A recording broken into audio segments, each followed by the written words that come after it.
27. Case Study Appraisal Challenges During Escrow. 3 months after David and Karen successfully sold their home, Ashley had become much more confident in her ability to guide clients through the appraisal process.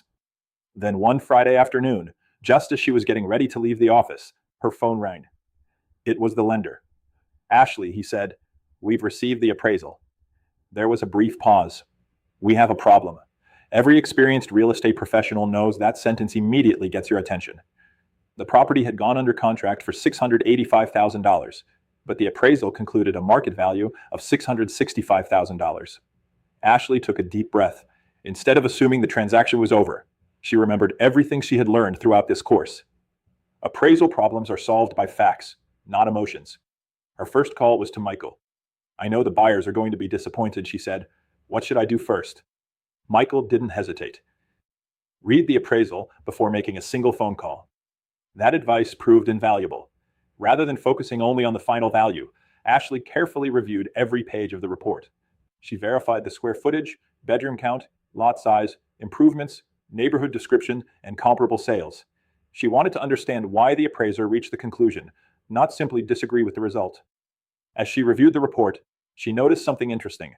The appraiser had selected 3 solid comparable sales, but one of the homes had backed to a busy arterial street, while the subject property backed to a neighborhood park with walking trails and mountain views.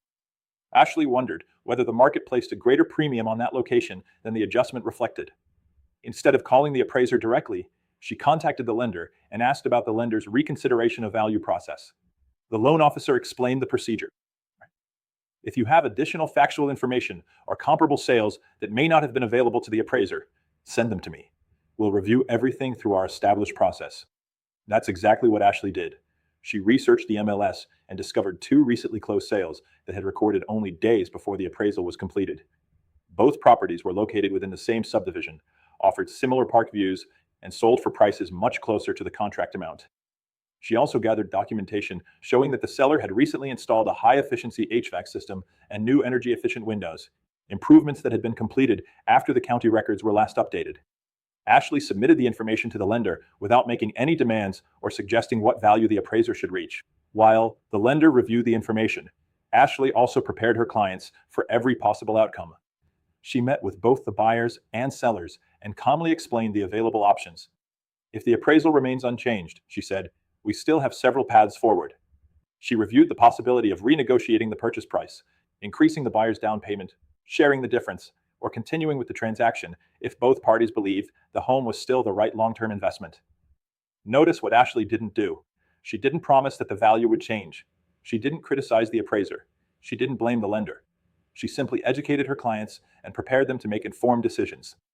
Several days later, the lender called back. The review had been completed. After considering the additional comparable sales and updated property information, the appraiser agreed that one newly closed comparable provided stronger market support than one originally used in the report. The revised appraisal increased the opinion of value by $10,000. Although the revised value still remained below the contract price, the difference was now much smaller. The buyers agreed to contribute an additional $5,000 toward their down payment, and the sellers agreed to reduce the purchase price by $5,000. The transaction closed on schedule. After closing, Ashley stopped by Michael's office. "I learned something this week," she said. Michael smiled. "I know." Ashley laughed. "You don't even know what I'm going to say." "I think I do." The appraisal wasn't the real problem. The real problem would have been reacting emotionally instead of professionally. Michael nodded. "Exactly. The appraisal process is designed to protect everyone involved in the transaction. When agents understand that process, they become problem solvers instead of problem creators." That conversation stayed with Ashley throughout her career. She realized that successful real estate professionals don't avoid difficult conversations. They prepare for them. They understand the appraisal process well enough to explain it clearly, communicate professionally with lenders and clients, and focus on practical solutions instead of assigning blame.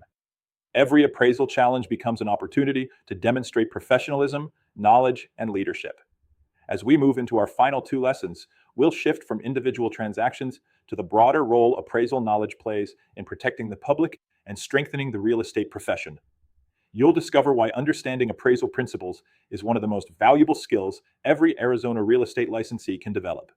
Broker tip: when an appraisal issue arises, slow the process down, not speed it up.